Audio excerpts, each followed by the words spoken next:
Certamente você conhece o dito popular ladrão que rouba ladrão tem 100 anos de perdão. Mas será que o mesmo se aplica a traidores? Sérgio Moro, ex-juiz da Lava Jato, ex-ministro do governo Bolsonaro e ex-pré-candidato à presidência da República definitivamente não sabe qual será seu próprio futuro. De candidato mais promissor ao cargo máximo do Poder Executivo por parte da chamada terceira via política brasileira, Moro foi rebaixado a candidato ao Senado e, posteriormente, a possível candidato a deputado federal pelo União Brasil. Muito disso, naturalmente, se deve à total inaptidão política que o ex-juiz apresenta. E quem está se aproveitando dessa história toda é justamente ela, a terceira via, capitaneada pelo próprio partido de Sérgio Moro, que agora traça a estratégia final para destruí-lo completamente no plano político. Mas antes de continuar, peço que você deixe o seu like e o seu comentário neste vídeo para ajudar a melhorar o alcance deste canal. E se você quiser apoiar meu trabalho aqui no YouTube, você pode se tornar membro do canal contribuindo com valores a partir de R$ 1,99 por mês. Dessa forma, você terá acesso antecipado a estes vídeos e também acesso a vídeos exclusivos. E agora você também pode me ajudar financeiramente clicando no botão Valeu aí embaixo. E não se esqueça de me seguir nas redes sociais que estão aparecendo aí na tela, Instagram, Twitter e Telegram, porque eu sempre posto conteúdos diferentes por lá também. Precisamos ser sinceros. O que esperar de um pré-candidato a sabe-se lá o quê, que posa para uma foto ao lado do Alexandre Frota? Como um cara que se vende como um paladino da política séria e limpinha, tira uma foto junto com o Frota, que basicamente é um tiririca só que para maiores de 18 anos. Bem, o fato é que Sérgio Moro não chegou ao fundo do poço político da noite para o dia. Isso foi o resultado de uma série de erros estratégicos políticos cometidos pelo Marreco ao longo dos últimos 3 anos. Desde o princípio, muita gente queria Sérgio Moro preso e com sua imagem pública arruinada. Mas lá pelos idos de 2017 e 2018, a esquerda brasileira estava em frangalhos e não havia espaço político para que isso fosse feito. Transformado em ministro do governo Bolsonaro, Moro teve ainda mais visibilidade, mas sua primeira manobra errada foi se ejetar do gabinete de Jair, acreditando que isso poderia implodir o governo como um todo. Bolsonaro não caiu e Moro ficou com fama de traíra, dada a forma como ele deixou o cargo. E aí surgiu para ele um novo problema. A Lava Jato tinha ficado no passado e agora ele não tinha mais nenhum apoio político.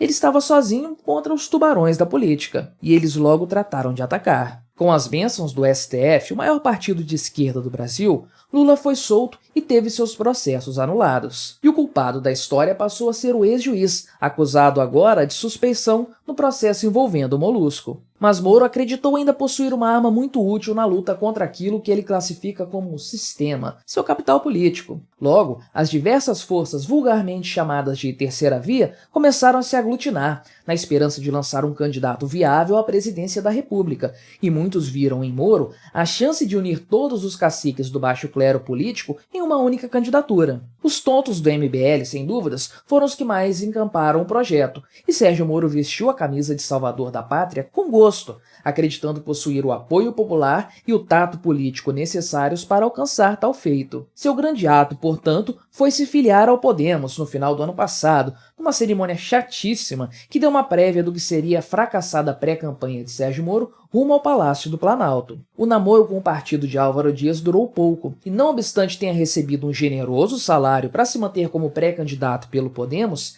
Sérgio Moro decidiu trair o partido no final de março, aos 45 do segundo tempo da janela partidária, abandonando a sigla para ingressar no nascente União Brasil, maior legenda da Câmara dos Deputados, com muito mais recursos disponíveis para impulsionar a campanha do Marreco. O seu novo partido tratou logo de cortar suas asinhas, e poucos dias após sua filiação à União Brasil ter sido formalizada, Sérgio Moro deixou oficialmente de ser pré-candidato à presidência da República, além de mais uma vez sair como traíra na história. Os vários novos filiados do Podemos que vieram no seu encalço que o digam. A partir daí, uma nova questão foi levantada. Qual o cargo eletivo seria disputado pelo ex-juiz? Desde o início dessa história, eu havia alertado para o fato de que o Senado Federal, por um estado como o Paraná, seria muito mais interessante para o Sérgio Moro do que a presidência da República. Mas conforme o tempo foi passando, a viabilidade de uma candidatura para senador foi sendo minada, de forma que passou-se a cogitar uma muito mais modesta campanha para deputado federal. Possível, sem dúvidas,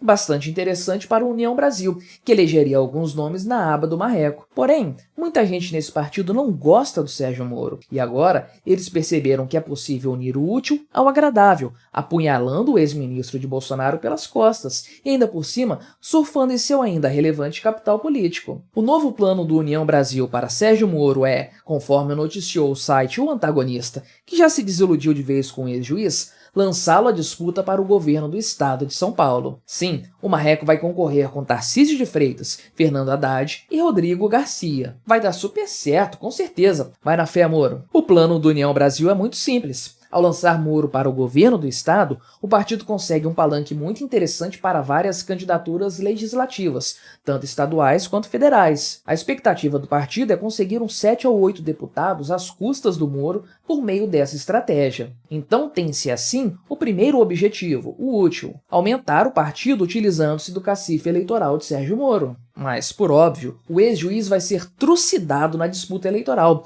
e vai sair queimado ao final das eleições. Assim, tem-se também o agradável, o segundo objetivo do partido, destruir a carreira política de Sérgio Moro, pulverizando-o do cenário público e largando-o à mercê das forças estatais que querem vê-lo atrás das grades. Sérgio Moro se queimou de diversas formas, destruindo pouco a pouco seu capital político. Ele foi seu maior inimigo o tempo todo, não tenha dúvidas disso. Eu me lembro claramente do Silvio Santos dizendo ao Bolsonaro que queria o ex-juiz como substituto do capitão nas eleições de 2026. E muita gente acreditava que esse seria o caminho inevitável. Mas olha como a carreira política do Moro desandou de lá para cá. Por uma série de atrapalhadas envolvendo alianças desastradas e erros de cálculo grosseiros, Sérgio Moro foi perdendo cada um dos apoios políticos que possuía, se isolando cada vez mais no meio onde o que não faltam são víboras querendo atacar. E aí tem toda aquela história do MBL, a aproximação de Sérgio Moro com um fracassado grupelho de liberalecos imaturos metidos a partido político serviu para queimar a última ponta do filme do Marreco.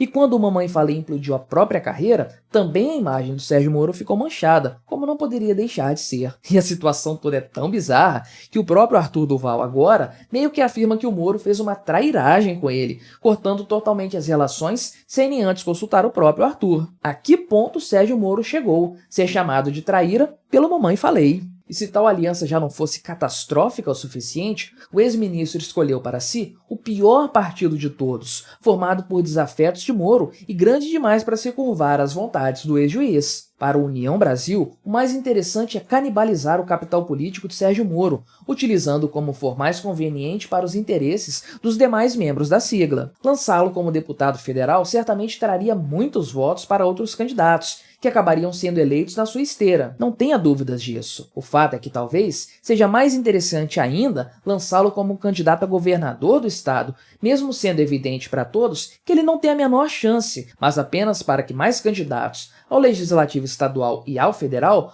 possam se promover às suas custas. Se o Marreco não vai ser eleito, isso não faz a menor diferença. Afinal de contas, o pessoal do partido nem gosta dele. Ao que consta, Sérgio Moro não desistiu completamente da candidatura ao Senado pelo estado de São Paulo. De acordo com as pesquisas, ele está atrás apenas do Datena. Mas é aí que mora o grande perigo para o futuro do Moro. Neste ano, teremos apenas uma vaga para o Senado por estado. Ou seja, ou o Moro fica em primeiro lugar, ou fica sem nada. E se o Datena realmente for o candidato do Bolsonaro para a cadeira paulista de senador, não, aí não haverá qualquer chance para o ex-juiz, e ele terminará o ano de 2022 sem nenhum cargo político, e por consequência, sem foro privilegiado, o que se mostrará um terrível desastre, especialmente a partir do ano que vem. Porém, as pretensões de Sérgio Moro já não representam mais nada a essa altura do campeonato. Ele já não consegue impor sua própria vontade, se resumindo a ser apenas um joguete nas mãos dos políticos mais habilidosos do União Brasil. No final das contas, ele terá apenas duas possibilidades. Ou ele aceitará o cargo oferecido pelo partido,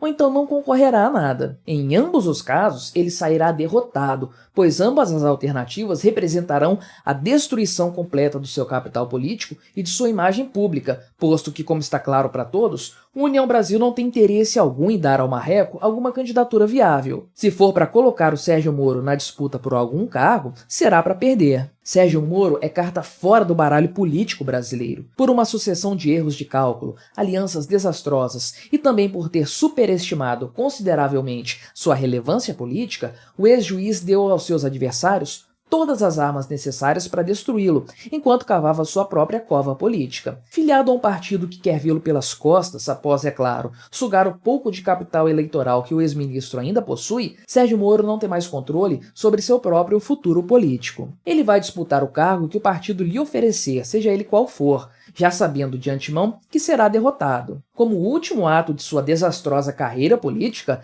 Sérgio Moro escolheu o partido que mais queria arruiná-lo, justamente quando não seria mais possível trocar de legenda. Agora, resta ao ex-juiz esperar a definição, nos próximos meses, do seu futuro político. Embora alguns poucos detalhes permaneçam incertos, no geral, esse futuro já está traçado. Sérgio Moro será defenestrado da vida pública brasileira.